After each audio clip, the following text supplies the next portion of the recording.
Somalia's president backs down from extending his term by 2 years. But there's no clear path to elections. And the political crisis is triggering unrest in the capital.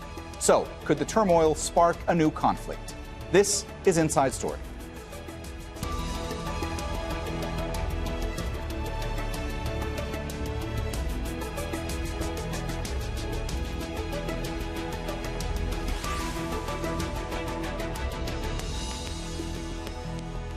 Hello and welcome to the program. I'm Mohammed Jamjoom.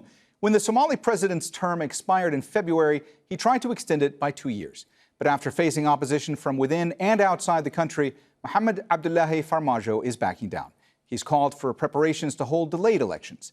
But Farmajo and his opponents haven't been able to agree on how that vote should go ahead.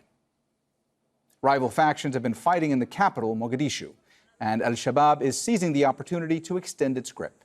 The armed group said it was behind a car bomb that killed at least 3 people outside the National Prisons Authority headquarters. It's feared the turmoil could lead to a new conflict, as Catherine Soy reports.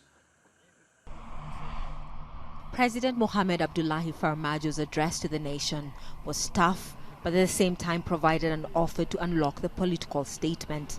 He accused opposition leaders of politicizing the security forces, trying to cause chaos in Mogadishu and grab power, and some foreign countries of meddling in Somalia's internal affairs. But he also pedaled back on the controversial law passed by the lower house of parliament to extend his term in office by 2 years and have the Electoral Commission organize a popular vote within that time. The federal government of Somalia has always believed and still sees dialogue, compromise, negotiation and the return to the discussion table as the only viable options, while honouring the September 17, 2020 agreement and the recommendations on the electoral model. I hereby call upon all of the signatories of the agreement to come together immediately for urgent discussions. The September agreement says the country will hold an indirect election where clan elders choose members of parliament who in turn vote in a president. Talks between the government, leaders from the federal states and others have stalled, with the different sides accusing each other of derailing the process. Some analysts say the president's reversal of the decision to extend his term doesn't change the political contest over management of the election and the mistrust between politicians. That there needs to be an arbiter or a negotiator between the different groups, an adjudicator who will tell who's wrong and who's right depending on the terms of earlier agreements. The UN has failed to do that. And so unless the African Union or somebody else can act as that mediator, I don't think they will come together to be able to agree on a path forward that will save the people of Mogadishu and the rest of the country from the crisis. Tensions have been building for a while, and the crisis has drawn in the military and police force, which is said to be divided along political lines. Government and pro-opposition forces fought on Sunday in Mogadishu, and there are reports the opposition forces hold positions in several parts of the city. People have been fleeing their homes, fearing more conflict. But some are hopeful that the president's message will de-escalate tensions and politicians will find a middle ground to hold an election soon. Catherine Soy, Al Jazeera. The unrest is the second bout of violence in Mogadishu over Farmajo's bid to stay in power. And many fear the dispute will further divide Somalia's armed forces that are drawn from different clans. President Farmajo belongs to one of the main clans, the Darad, while the majority of the military in the capital and most opposition leaders belong to the Hawiye. There's growing concern there could be a return of clan-based violence that followed the overthrow of Mohamed Siad Barre in 1991. The nation hasn't had a stable central government since then. A new internationally backed government was installed in 2012, but has struggled to assert control beyond Mogadishu.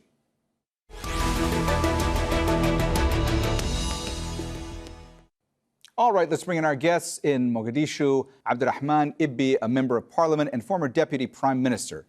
In Toronto, Hudan Ali, a development and humanitarian expert and co-founder of Lead Now, a Somali women's political pressure group. And also in Mogadishu, Jihan Abdullahi Hassan, a security analyst and former Director General of Somalia's Defense Ministry. A warm welcome to you all. Abdurrahman, let me start with you today. Why did President Farmajo finally give up on extending his term? Was it because of mounting pressure from both the international community and from domestic groups? First, I will say to you, all of you, welcome and thank you very much for giving me this opportunity, at least, to welcome everybody and say what I think is actually to be told to Somali people. I also welcome my two sisters, whom I know very well, both of them. My president, actually, Mohamed Abdullah Farmajo, actually not being pressurized by anybody, but what I'm telling you is actually, according to the rules and regulations of the country, according to the constitution, it says actually when the president sees the situation of the country and listens actually the members of the federal stages and also the prime minister and consulted with the speaker of the parliament, that's when he actually decided to come back to the parliament and actually ask the parliament to come on Saturday, and he will actually inform us the current situation of the country. So it's not something that has been pressurized by the international community or the people, but according to the constitution of the country, you know it actually, Article 1 of our constitution says, you know it very well that Somalia is a federal and sovereign and a democratically funded and inclusive representation of the people, multi-party system, and social justice. So according to that actually article of the first constitution of our amendment, he is actually compelled to come back to the parliament and exactly tell us what he made with it, and at the same time to think of the current situation of the country and the well-being of his own people. So that's the kind of the president that's supposed to have the Somali people. Jehan, there have been clashes in Mogadishu the past few days between forces loyal to President Farmajo and units loyal to the opposition. How tense is the situation now, and what's the level of concern that fighting might get worse going forward? Yes, there has been clashes, but now the situation is calm after the political, there's a political momentum right now. As mentioned by my colleague, there has been meetings between the Galmudug president, the Hirshabelle president, and that they nullified the extension. And it was welcomed by both the president and the prime minister. And now we see the prime minister going to meet the parliamentarians. There will be a session on Saturday. So that's sort of calm the tensions of violence, but unless there is a long-term political agreement and a way forward, this level of uncertainty can create a lot of challenges going forward. Over to you. Hudan, Jehan was just talking about the potential for instability. Let me ask you, how much has the political stalemate in Somalia created uncertainty for the Somali people and also for the security forces? I think Somalia is in a state right now where we've never been politically and also from security perspective. The current situation rising from the political stalemate resulting in an illegal extension passed by parliament, signed by the president. And I correct myself, it's not the parliament, it's the lower house that signed it and passed it to the president to sign, has brought us to the brink of war, and also we've seen clashes between the two forces, as you've mentioned. At this point in 2021, for Somalia to be threatened and Mogadishu to be under fire is quite saddening for most of us. And to see hundreds of thousands of people flee the capital at this time in Ramadan has been also a horrifying scene to watch. I want to go back to the question that you asked earlier. Did the pressure, both the international community and at home, give rise to the president coming back and nullifying the illegal extension? Absolutely. There's been a mounting pressure both from the international community, internally, obviously with the insecurity that has been going on, but also within the government factions. The prime minister calling for ceasefire, the federal state members also rejecting the illegal extension. So I think all of those added together, all in all, has pushed the president to retract the illegal extension. If I can just add, the parliament itself has no mandate. The president has no mandate. So the extension to begin with was an illegal extension. But we are all hopeful that the current political negotiations will yield fruits and move the country towards an election and away from violence. Abdulrahman, President Farmajo, as you mentioned in your previous answer, has said that he is going to appear before Parliament on Saturday in order to gain their endorsement for the electoral process that was agreed upon. He's talking about the September 17th agreement that had been cobbled together last year and then later fell apart. Do you believe that that can actually get done? Will the lower house of Parliament agree to this when he appears before them? Yes, definitely, because in the first place, that resolution has been actually, met and organized by the Executive Council of Ministers, and they actually submitted to the Parliament. By the time they brought to the Parliament, we translated it into a law, and then the President actually signed a decree on that 17th of September. That actually a law which has been signed by the President is actually the most important one that everybody is supposed to actually accept it. But what I'm understanding is, and people, they don't constantly consider is, and why actually almost all these people are actually now fleeing from the country, and the people who wants to lead the country tomorrow are actually creating all this chaos, and at the same time calling the people not to stay into their homes and actually get away from their house. But if the President comes on Saturday and asks the Parliament again, immediately actually the Parliament will actually discuss and allow actually to re-establish and debate on it and re-establish actually the same law and make it go back to that actually 17th September, which actually used to be a political agreement between the federal member states of Somalia, all of them, during actually the summit in the Somalia 1, 2, 3, and 4 in Mogadishu. And that political agreement, they did not actually kept in their own way. They actually sent it to the Parliament. By the time they sent it to the Parliament, and the Parliament actually make it into law, and the President signs that into a decree with actually giving authority to the Somali people to use that decree. Do you think actually it will actually go back to again and again? No. So by the time the President comes there, he has to explain why actually he's coming back and what the reason why actually is actually to be changed. We know, all of us, because our country now is going to actually in a situation that we're supposed, according to what my sister has been said now, we have to actually recount the people, and at the same time, we have to actually, the Parliament, re-initiate again and replace that law into the previous law. So definitely, overwhelmingly, we'll accept actually to go back 17th September unconditionally. Jihan, there are opposition forces who abandon positions in other parts of the country. These are frontline positions in some instances against al-Shabaab in order to travel to Mogadishu and take up positions there. There are reports that al-Shabaab has taken over at least one town as a result of this vacuum that has developed. So how much concern is there that al-Shabaab will further exploit any security vacuum and make more gains going forward? Yeah. I don't like to call them opposition forces because at the end of the day, these are the Somali security forces that are allied. They're all Somali security forces, no matter which wing they are right now fighting against or the fraction between them. Yes, as you know, the Somali security forces were all trained, equipped to fight the enemy, that is al-Shabaab.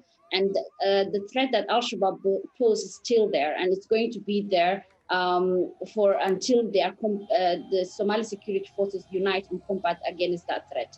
Yes, we know many forces have left the front operating bases, and that is going to have a long-term and a short-term impact, not only on security and holding towns, but also for the trust of the civilians that now the forces have vacated.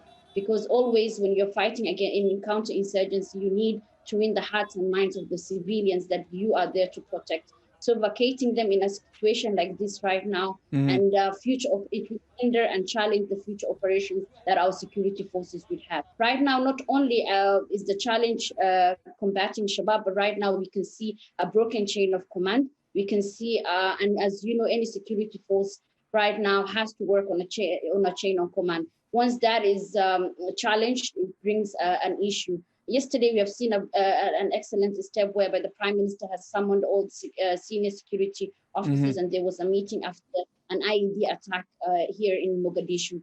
So right now, I think the main priority should be for all Somali security forces to refocus and prioritize in combating the threat that Al-Shabaab pose. Hudden, this is all fairly complicated. I want to look for a moment at the September 17th agreement that had been cobbled together and then later fell apart when it came to the elections. I mean, this had called for the election of federal lawmakers through indirect elections. It had been agreed to, but then it fell apart and the election was delayed because of disputes between the federal government and different states like Puntland and Jubaland, along with the opposition. What has to happen now for an agreement on how to conduct the elections going forward? Because even if the lower house of parliament agrees to this agreement again, that doesn't really solve the problem, does it? It really doesn't. The fundamental problem right now is the lack of trust between the stakeholders. I mean, that's due to clear violations that we've seen over the past 6 to 8 months, starting. Obviously, the agreement was signed by the president and all the other stakeholders, but there were some challenges within how to implement that. And then that stemmed to this, total collapse of talks, followed by, attacks that were launched on political opposition that further, kind of really deteriorated the conditions. So fundamentally, right now, it's not about the process, but to say is how do we build trust among the different stakeholders, and what does that trust look like, and who needs to be a part of those discussions. Obviously, for the last 6 to 8 months, we've been having just the president and the FMS leaders having talks and then each telling us their side. We don't really know exactly what goes on in those discussions. As you are aware, the African Union has announced an envoy to be dispatched to Mogadishu to help facilitate the discussions and the election process. And I think that probably is the saving grace right now that the September 17 has, so that someone impartial can be in the middle and actually facilitate a dialogue and move the country towards an election. Abdurrahman, Hudden was just talking about the fact that the AU is going to be sending an envoy to try to facilitate dialogue. So let me ask you specifically about that. I know that President Farmajo has called for dialogue to happen. Are we going to see dialogue? Are we going to see negotiations? Who, from your perspective, is going to be mediating in any potential negotiations that are going forward? Mohammed, thank you. This is actually supposed to be a Somali-driven, Somali-led dialogue, and this is actually traditionally and culturally we always we have been doing it for the actually last couple of years. I mean, if you see the Somali people, mostly they don't come and actually just talk. They always talk thoroughly and thoughtfully. According to what my sister is saying, that actually special level is going to come, will not actually sit down in between actually the federal member states and the president of the Federal Republic. Maybe he will consult separately each one and actually consult and discuss with the concerned person that he wants to talk. But the Somalis will sit down together, will discuss about these issues. But I would like to actually remind everybody one thing which is very important. This political agreement, which has been made in actually Dusum Rep, has been actually amended a couple of times. Actually, when it was first actually established by the Council of Ministries last year, and it was been brought to the Parliament, we translated it into a law. And you remember, it was actually single constituency and closed list model of election. We rejected it, and actually that actually was proposed even by the President himself and his Council of Ministries. And then the President, by the time he has seen that the parliamentarians rejected it, agreed with them helpfully, and he signed the decree. By the time he did that, we went back to what we called actually the indirect election. And that actually what they have been working on it in the Somalia meeting, all the federal member states and the president and the prime minister, that was actually that time actually sitting with them. They agreed. By the time they agreed and come back here, the president brought it to the parliament, and we accepted, we agreed, and we made it a law. If you remember, that law is actually what we call the law number 30. It used to be law number 20, made by actually His Excellency President Hassan Sheikh Mohamud, but now actually we made it the same law, number 30. The same thing actually is happening. The dialogue actually will be continuing it, but it's still 17th September agreement. Actually, to me, I don't know how it will work if we accept it, because some of them actually, they might actually insist saying something which is ridiculous. Abdurrahman, which the parliament and the president. I'm sorry to interrupt you. It's just that we're starting to run out of time, and I want to go over to Jehan and ask another question real quick. Jehan, given the level of distrust among politicians in Somalia now, which you had referred to earlier, what happens next? I mean, what has to happen for this political dispute to get resolved, and what happens if it does not get resolved? I think first we wait for the president to meet the parliament.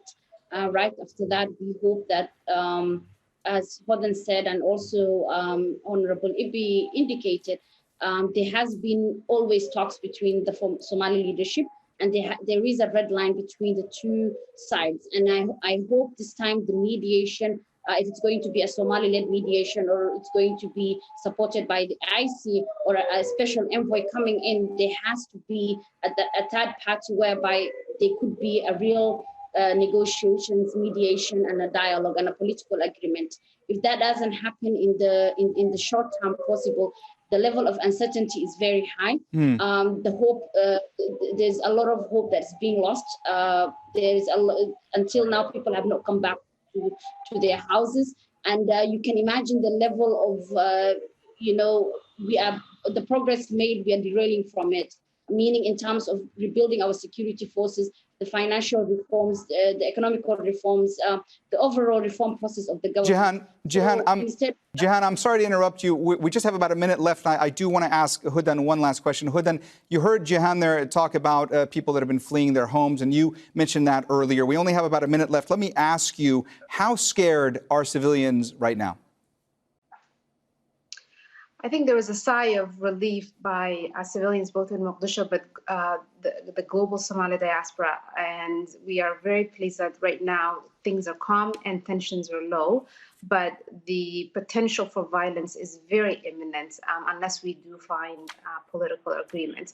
But I just want to make a overall comment around what we need to do as Somalis. I mean, has to be a Somali-owned, Somali-led process in terms of finding a political solution.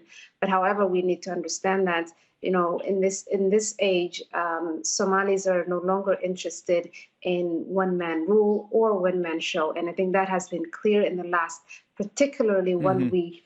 There is a limit to, the silence and sort of,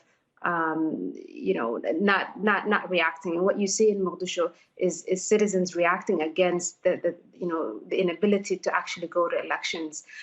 We have, everyone's got a right to their views, but we don't have the right to create alternative facts. The facts are Somalia must hold elections every 4 years, and those elections have to be consensus and sort of everybody agreeing to the outcomes of that election. And we cannot risk any opportunities to go back, slide into the years of violence. So I think it's good, and I want to call on everyone to continue on the dialogue and to make sure that the citizens, not just in Mogadishu, all over Somalia and outside of Somalia, feel that they can live in peace and compete in the global world. That obviously there's many challenges. There's COVID. There's humanitarian crisis in Somalia.